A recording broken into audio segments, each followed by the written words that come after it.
Okay, so I had to do a moment of silence, firstly, for all those who have tried to succeed, and in the wake of succeeding, they weren't able to finish their accomplishments. So, shout out to you.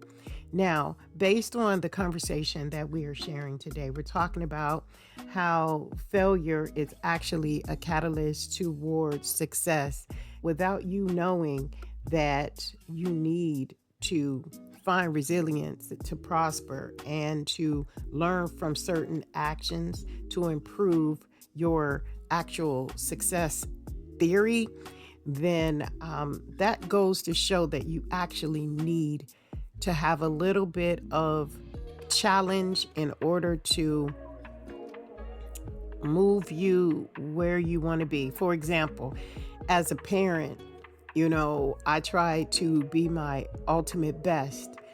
I try to be perfect in my parenting skills. And for some reason, life was lifing the opposite way to make me see that there was no perfection in it. So some people can say that I failed. Some people can say that I used the scenario to maybe be selfish or whatever. But the reality of it is if you really truly feel that you've done your ultimate best, there's nothing that anyone can say, do, or state about your success. And success is a personal thing.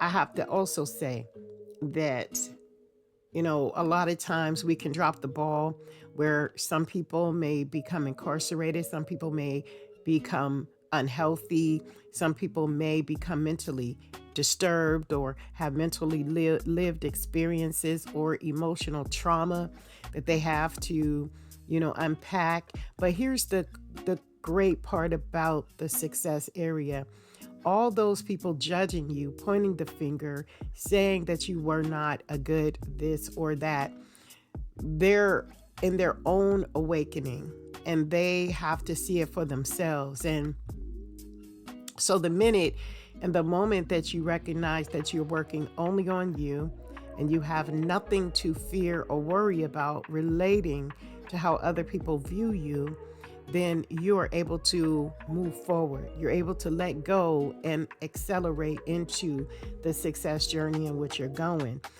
This is a pivotal point because even organizations can grow through failure. Organizations can have a growth mindset to improve techniques and to fuel innovation, leading to long term achievement. Sometimes these small baby steps of missteps or mishaps or mistakes can potentially create an opportunity where you can grow from being the collegiate student all the way to running your own business, become a doctor in the engineering perspectives of where you want to be, whether it's leadership, whether it's the medical field, whether it is counseling, agency work, whatever it is, you have that opportunity to do that. So, resilience and character building is a part of the failing technique. So, I sit back and I remember in county jail, I was in the F pod, and the F pod represented to me failure, but it was really felony, the felony pod. But what I learned from that, it was like, okay, every day from this point, you got to work your way up. When you're a learner, when you are able to be educated, or when you learn the techniques that you have to fuel off of, those things, those challenges create desires for you. They make you see things that you never would have been able to see. And it's a learning process. So it's going to provide information and highlights of what has not worked for you. When you see yourself in a uncompromising position and it's something that you did not sign up for and it's something you don't want in your life, you can easily relate that to a setback that needs to be given your full undivided attention. And also motivate yourself. Failure to serve as a powerful motivator in your world is going to create problems for you. So create different options that you can provide yourself to make you self-aware, so you can be, not expected to be perfect, but to be humble and continue to move towards your success path. And that is going to journey you into where and why you did all that you had to do. Even if it boils down to where you are the only one, you and maybe two or three more people are the only ones that are celebrating your victory of success. Do not allow your past to infiltrate or to paralyze you into your success.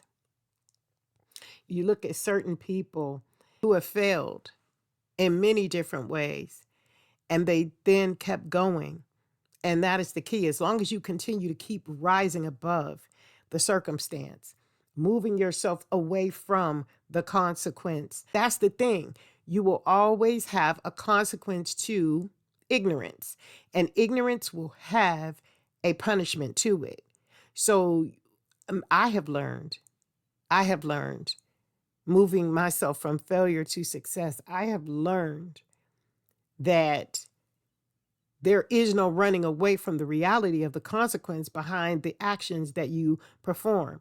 So make sure that whatever steps you take, you're walking in your purpose at all times on purpose, so that you will never have to worry about being let down or letting others down, or having to learn a lesson that you can already learn through wisdom, through intellect, through intelligence. These are the key components to how failure can turn into success. And it is something that you must not be embarrassed of. You have to accept it and acknowledge it. Dang, I got played. And see, a lot of people, their egos won't allow them to humble themselves to say, yes, I got played. Now that I am played, and now that this has happened, what do I do next? So what do you do next? What are you saying to your failure to eventually catapult you into success?